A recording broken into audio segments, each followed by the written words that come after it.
tetap atau bisa mencapai falah, kesejahteraan di dunia dan di akhirat.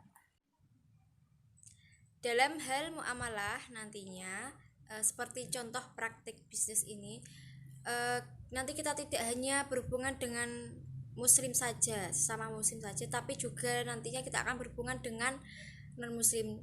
Maka dari itu kita harus tetap memperhatikan dan menjunjung tinggi nilai-nilai toleransi dan kerjasama yang tinggi agar tujuan kita itu tercapai, yaitu untuk mendapatkan keuntungan.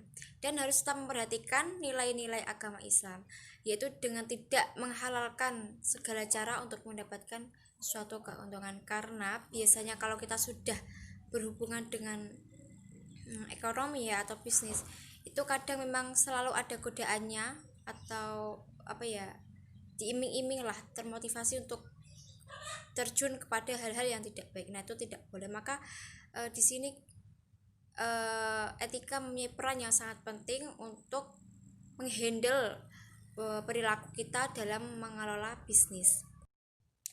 Kemudian, bisnis tidak selalu diorientasikan kepada hal-hal duniawi saja, tetapi bisnis juga bisa diorientasikan kepada nilai-nilai akhirat.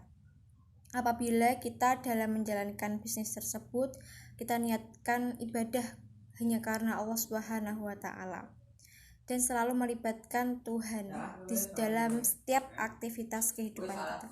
Apabila kita yakin bahwa Tuhan selalu melihat aktivitas kita, maka perilaku kita juga akan terkontrol oleh suatu etika yang telah diajarkan di dalam Al-Quran dan Al-Hadis. Maka kita juga bisa mempunyai nilai plus di dalamnya, karena kita mendapatkan keuntungan di dunia, tapi juga kita mendapatkan keuntungan di akhirat nanti. Terima kasih. B. Nilai-nilai dasar dan prinsip-prinsip umum etika bisnis Islam. Nilai-nilai dasar etika bisnis Islam. Yang pertama, kesatuan, tauhid atau unity. Dalam hal ini, kesatuan sebagaimana terrefleksikan dalam konsep tauhid yang memadukan keseluruhan aspek-aspek kehidupan muslim, baik dalam bidang politik, sosial, ekonomi, yang menjadi keseluruhan yang homogen, serta mementingkan konsep konsistensi dan keteraturan yang menyeluruh. Yang kedua yaitu keseimbangan, equilibrium atau adil. Islam sangat menganjurkan untuk berbuat adil dalam berbisnis dan melarang berbuat yang zalim. Al-Quran juga memerintahkan kepada kaum muslimin untuk menimbang, mengukur dengan cara yang benar dan jangan sampai melakukan kecurangan dalam bentuk pengurangan takaran atau timbangan. Yang ketiga, kehendak bebas, free will. Kebebasan merupakan bagian penting dalam etika bisnis Islam, tetapi kebebasan itu tidak merugikan kepentingan kolektif. Kepentingan individu dibuka lebar. Tidak adanya batasan pendapatan bagi seseorang mendorong manusia untuk aktif berkarya dan bekerja dengan segala potensi yang dimilikinya. Yang keempat, tanggung jawab atau responsibility. Untuk memenuhi tuntunan keadilan dan kesatuan, manusia perlu mempertanggungjawabkan tindakannya secara logis. Prinsip ini berhubungan erat dengan kehendak bebas. Ia menetapkan batasan mengenai apa yang bebas dilakukan oleh manusia dengan bertanggung jawab atas semua yang dilakukannya. Yang kelima, kebenaran dalam arti kebajikan dan kejujuran.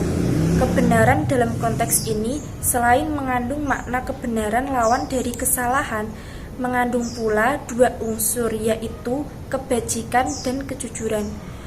Dengan prinsip kebenaran, maka etika bisnis sangat menjaga dan berperilaku preventif terhadap kemungkinan adanya kerugian salah satu pihak yang melakukan transaksi kerjasama atau perjanjian dalam bisnis.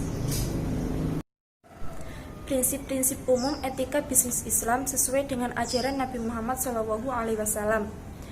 Yang pertama ada bahwa prinsip esensial dalam bisnis adalah kejujuran, ramah tamah, tidak boleh berpura-pura menawar dengan harga tinggi, tidak melakukan ihtikar atau penimbunan, dan bahwa bisnis yang dilaksanakan bersih dari unsur riba. C. Tujuan dan manfaat etika bisnis Islam. Tujuan proses pembelajaran dalam penerapan etika bisnis Islam. Yang pertama, menjauhkan suatu perusahaan atau pelaku bisnis dari citra yang tidak baik. Yang kedua, memberikan kesadaran akan moral dan memberikan batasan kepada para pelaku bisnis. Yang ketiga, mengatur dan mengarahkan para pelaku bisnis untuk mewujudkan manajemen maupun citra yang baik dalam berbisnis.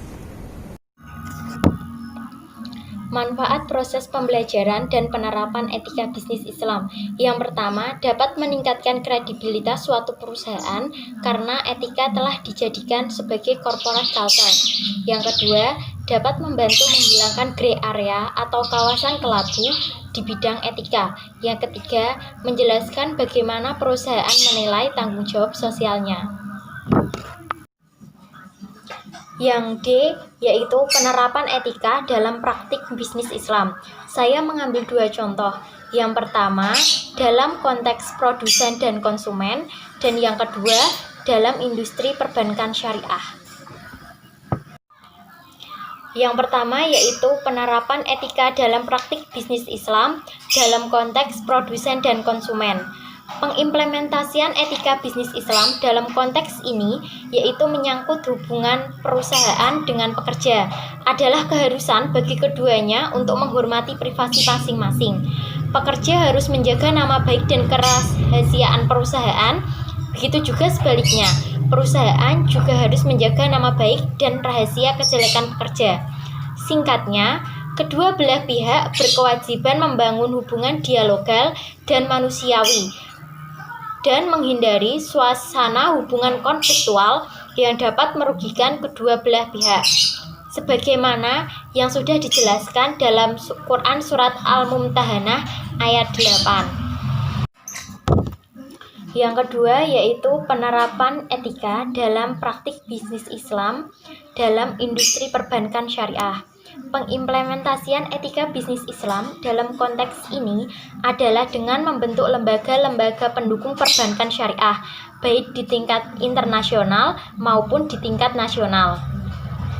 Pada tingkat internasional, ada Accounting and Auditing Organization of Islamic Financial Institution atau disingkat AAOIF. Yang kedua, Financial Market dan Islamic Financial Service Board atau yang disingkat IFSB. Sedangkan tingkat nasional ada Dewan Syariah Nasional yang biasa disingkat dengan DSN. Sekian presentasi dari kelompok kami, kurang lebihnya mohon maaf. Terima kasih. Wassalamualaikum warahmatullahi wabarakatuh.